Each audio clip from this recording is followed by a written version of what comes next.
What's up everyone and welcome back to my channel. So this is my June wrap up. I know it's super late and I kept putting it off because honestly I have no clue if I'm even gonna remember what some of these books are about, but I'm gonna try my hardest. I'm gonna read some of my reviews from Goodreads just to make sure my memory remembers what these are about. Honestly, I'm just so excited because we finished all of our foster care stuff and I'm just like waiting for them to email our certificate, and I just cannot think of anything else other than that we're going to be getting a placement soon, and I am just so excited. So as soon as I finish this video, I'm going to the dollar store and I'm gonna start buying like little things for each age range because we're gonna be fostering from 0 to 10. And so I just like can't think of anything else. I just want to like fill up my whole house with like everything I need to be a mom. Let's go ahead and get started with some stats. So in the month of June, I read 11 books. 10 of those were physical and one of them was an ebook. We've got 3 5-star ratings. We have 4 4-star ratings,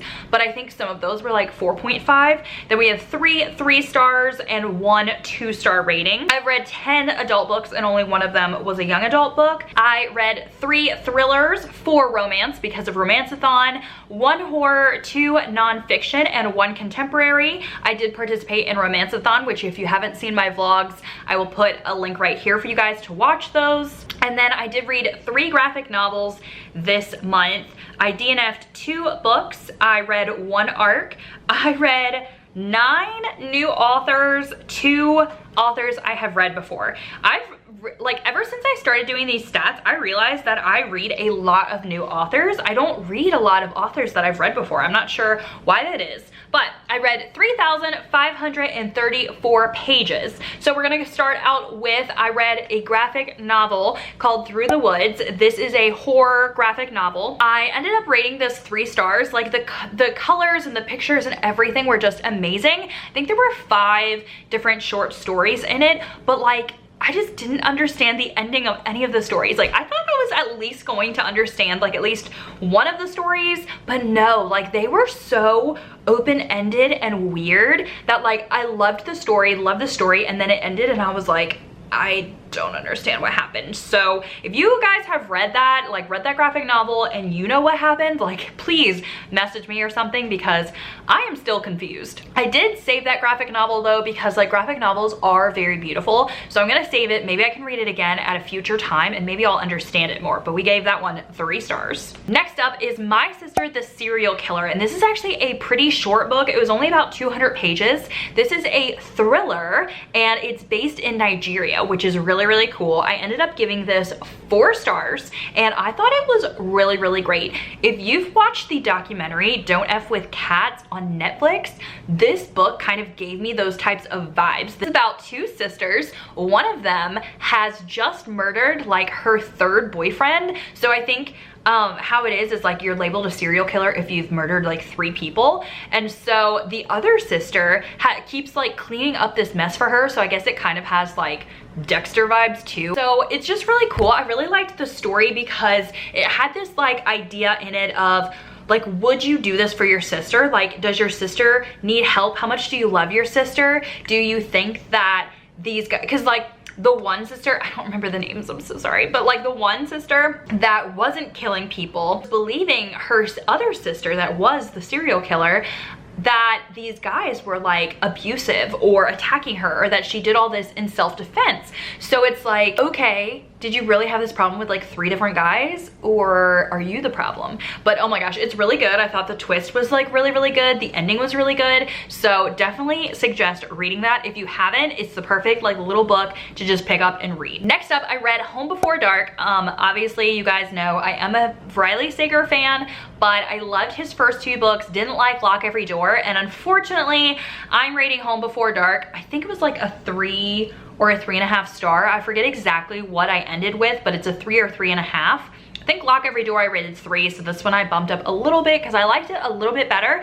But this is a thriller book. It is not a horror book, okay? Don't get it mixed up, people, because that's one of my problems is I went into thinking that this was a horror book. I thought it was a ghost book, you know, one of those like haunted house type of stories. And like Riley Sager is really good at writing his books and kind of like getting you into the story. I thought like the past chapters, or like the chapters that were actually like from the haunted house book thing. So like the story, let's talk about the story. So the story is about this girl who lived in this haunted house with her parents for, it wasn't that long, I think it was like 1 or 2 weeks or something like that, and they ended up like leaving the house because it was haunted, too scary. And she grew up with her dad having wrote a book about this experience, and the book was all about why they left the house, because it was haunted and they just had to get out.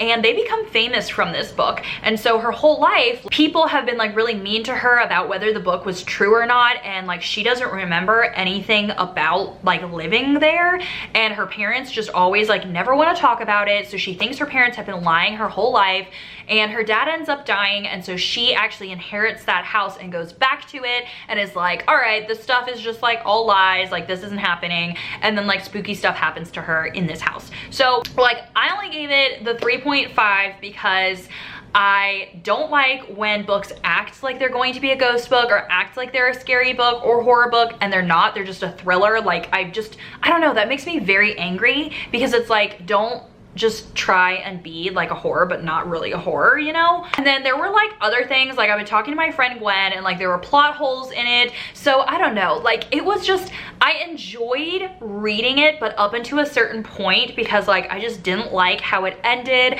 I didn't think that it was, it just didn't, it's just, I know that people are gonna hate me because a lot of people loved Home Before Dark. A lot of people liked Lock Every Door. And I remember ranting about Lock Every Door last year because, again, people thought it had that horror vibe to it, and it just doesn't for me. So yeah, we're gonna move on because I don't want people to get mad at me for not liking Home Before Dark. And I did read it as an ARC. I got it from NetGalley, so I read it as an ebook. It was the only ebook I read this month. Okay, next up, I read the life-changing manga of Tidying Up. This is a graphic novel.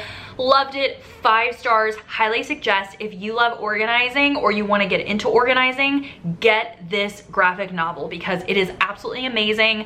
I'm going to read the actual book of it now because of this graphic novel being so cool. But like, she even has pictures of like showing you how to fold and showing you what your closet should look like. It was just so incredibly cute, and I thought the tips were amazing. Next up, I read The Gut Balance Revolution. This was just like a health book. I just got it from my library, and I ended up rating it 4 stars. It was very helpful for me to find out more of like why my gut has been acting the way it has been, and it has like meal plans and grocery lists and stuff in the back. So if you've been dealing with any gut stuff, I highly recommend you reading this book because I just learned a lot from it, and the plan is really great for you guys to use if you wanted to try and fix some of your gut health. Next up was An Unwanted Guest, and this is a mystery book, and I ended up rating it 2 stars. I actually don't even remember much about it, which is why I rated it 2 stars, because it was just another forgettable like mystery thriller thing. I remember writing in my review about how I'm glad that I read the guest list first because the guest list was just done so much better. This book is also kind of like the guest list, where there's like a bunch of different people and they all go to this place, this like cabin in the middle of winter, and then murder happens and they're all trying to figure out, and they all are like interconnected with like the murder. I think this had like 10 different POVs, or like there were like 10 different people in this book, so it was a lot of different characters to keep up with. I just thought it was very boring, very predictable, and if you like books like that, like I would just highly suggest reading the guest list if you haven't read it yet, because it was just way better. Okay, the next book is Una Out of Order. I ended up rating this 4.5 stars. I really liked this book, and you're gonna hear me talk about it in the future again because this is a time travel alternate reality book. I really just loved it. It was one of those books, like I thought when I ended it, I was gonna rate it 4 stars because there were like a couple like slow parts or whatever. Characters and the story just stuck to me so much that I had to bump up my rating to 4.5. This book is about this girl, Una, and she turns like 19 years old, and then that's when her life starts going out of order. So every single year on New Year's Eve at the stroke of midnight, she wakes up in a different year year. So like, for instance, I think when she was 19, it was like 19, like, I don't know, 82 or something like that. And then when she woke up, in her mind, she's 19 or 20, but then she wakes up and it could be 2005. And then the next year she could wake up and it would be 1991. And so I know it sounds like a really weird concept, and like the first probably like quarter or half of the book, I was like, where is this going? Like, you know, I couldn't exactly figure out like just how the time travel was working, but it is so good. And I love that it has like the underlying message to it. I love like that a lot of time travel or like alternate reality books have that underlying message, because to me that's just like something I always, you know, want to think about. It's like, I love that she wrote a letter to herself at the end of every year, so that way when she would like come back to that year, like another time, like she would kind of know what was going on. But what I also really like is that she never told herself like everything that was going to be happening in that year, because then what was the point of living? And I also like about how like she tried to fix some of her mistakes every year. It was just a really good book. I love books like that. I highly suggest for you to read it if you like books like that. If you don't, like if you didn't like Dark Matter or The Dream Daughter or any of those like favorite books, maybe in another life or anything like that, then don't read this book, because it's like that. And yeah, just one of my favorites. Okay, next up, I read The Boyfriend Project. This one I rated 3 stars. This was a romance about this girl named Samaya, and she was dating this one guy who she finds out was like catfishing and was dating 2 other girls. And so they find all this out, and those 3 girls all become like really good friends, which I actually really liked that part of the story. I wanted more friendship in the group.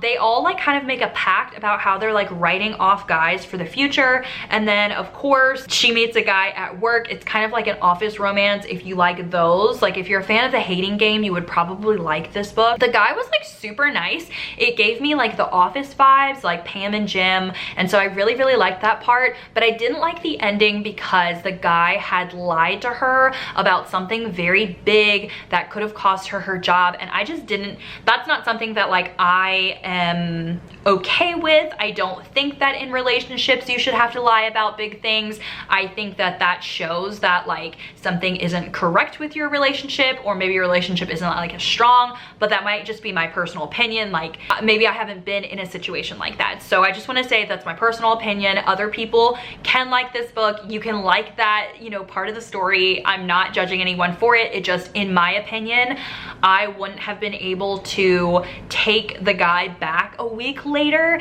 after he did that to me. And so that was my problem, is if I was in Samaya's shoes, I wouldn't have like been okay with it. Okay, next up, a 5-star read was The Idea of You. I loved this book so much. This is a forbidden / taboo age gap romance, but the female is older. The female is 39 years old. She's a mom, a divorced mom of a 12-year-old, and she takes this 12-year-old to go see this like boy band, and one of the guys, he's only 20 years old, like hooks up with her, like, you know, like starts dating her. Now, before you say like, oh my gosh, that's so creepy, this guy is like he acts a lot older than 20 years old. He acts more like he's like 25, 26. So I feel like I could kind of relate to that, because like I'm 3 years older than my husband, but my husband acts like he's like an old soul. Maybe that's why I could relate to it. I don't have kids yet though. So I know that a couple people like wrote on my Instagram review, and they were saying that like they were a mom, or they were maybe like 39 or around that age, and to them, they viewed this book way differently than I did. So I think it'd be cool for me to reread this book when I am maybe like in my late 30s or early 40s, and after I have kids, just to see like how my perspective changes, you know, being that age or having this affect my 12-year-old daughter. Because what I really liked about this book is the fact that, number one, this 12-year-old, you know how they do with all boy bands and stuff, well, she thought she was in love with this guy, and so of course she's mad at her mom, and this is really hard for her because, you know, it's like, how is your mom dating this guy that like you had a crush on your whole life? Then the other thing I really liked about this is it talks about the fame and just how hateful the internet can be, and so I thought that that was like such a great like thing to relate to, and I thought it was such a good message because it's probably very, very hard for these like celebrities and anybody that's like famous or on the internet or in the public eye. It's very hard for them to do things without everyone having opinion about what they're doing, and this just showed like how that is very hurtful for people and how it's like really hard to deal with, or you know, things just like really happened. You know, even the 12-year-old daughter was getting bullied. Like it was a big eye-opener. I loved it. I thought it was a great story. There's not too much sex in it at all, so don't think it's like a super smutty book. I just thought it was amazing, so I hope you guys read it and enjoy it as well. Another graphic novel that I read was Heartstopper. This was a really cute male romance. It is, I think, young adult, so it's the only young adult book that I read. I also rated it 5 stars. It was just super cute, and it was just like really wholesome, and I really want to continue on with the series. I just have to find out like where I can find more of the series, because I checked the library, I checked Hoopla, so I might have to buy the series later on or add it to my wish list for like birthdays and Christmas, because I actually got this one for my birthday. But it is super cute. I highly suggest it to anybody. Okay, last but not least, I read If I Never Met You, and this was also for Romanceathon, so it is a romance. I rated it 4 stars, and I actually liked this book. I saw that a lot of people didn't like this book, but I do think that there are certain reasons why maybe I liked it more than others. Number one, this book is about older characters. This girl, I think she's 36, and I think the other characters in the book are around their 30s too, and she's been in this relationship with this guy for 18 years, and they had been talking about her getting off the pill and starting a family. And when she actually like brings it up again, her boyfriend at the time, I think his name was Dan, gets very upset and says that like he just doesn't want kids, he can't be in a relationship with her anymore, he's not happy anymore, and they break up. And what I really liked about this book is that I thought that this book was just gonna be about a fake dating trope. You know how books like kind of just dive right into that? You don't really know much about the relationship before that, even though it said it on the synopsis. But I really liked that we got to see this like heartbreak that she went through. Cause like, could you even imagine being with somebody for 18 years and then them say that they didn't wanna have kids with you? And the worst part, and this is on the back, so I'm not spoiling anything, the worst part was that he gets into a relationship with somebody else right away and gets her pregnant literally only like 2 or 3 months after he left. I forget what Lori, I think her name is, but like, oh my gosh, like, wouldn't you be so mad? I would be furious. So I loved that it had like, I think it was the first like 100 pages or something had that story in it, and I thought that was amazing. I thought it was so good. I loved that the characters were older and that we were relating to something that was just very emotional. Then after all of that happens, then she meets somebody else and gets into this like fake dating relationship, which I also thought was really cute. The reason that I docked this a star was just because the author is Scottish, and so when I was listening to the audiobook, because the book is actually British, and I have a really hard time like understanding all the like British language and stuff while I'm reading. It's very hard for me to like connect to it, so I switched to the audiobook. But then because the narrator was Scottish, I was having a really hard time like understanding what was being said. So what I did instead is I listened to the audiobook and read the physical book at the same time, and I ended up loving it way more than after doing that. Okay, then I just have 2 DNFs that I did. I DNF'd Year 1 and I DNF'd Get a Life Chloe Brown. Year 1 I am not going to be picking up ever again because I thought it was like an apocalyptic book, but it turned into this like fantasy with like witches and I don't know, fairies and just all of those types of things, and that's not me. And then Get a Life Chloe Brown, I DNF'd at the moment. I could pick it up later. It was just really hard for me to get into, and I wasn't in love with the story. So I'm not writing that off like completely forever, but right now I just didn't have time to finish it in June. Okay, that's it for this video. So sorry it took so long for me to get to my June wrap up, but I hope you guys enjoyed it, and let me know if you agree with any of my ratings, and you know, tell me if you don't. I'm totally okay with you not agreeing with me. I love to hear why people did like or not like a book. So I will see you guys in another video. Bye everyone.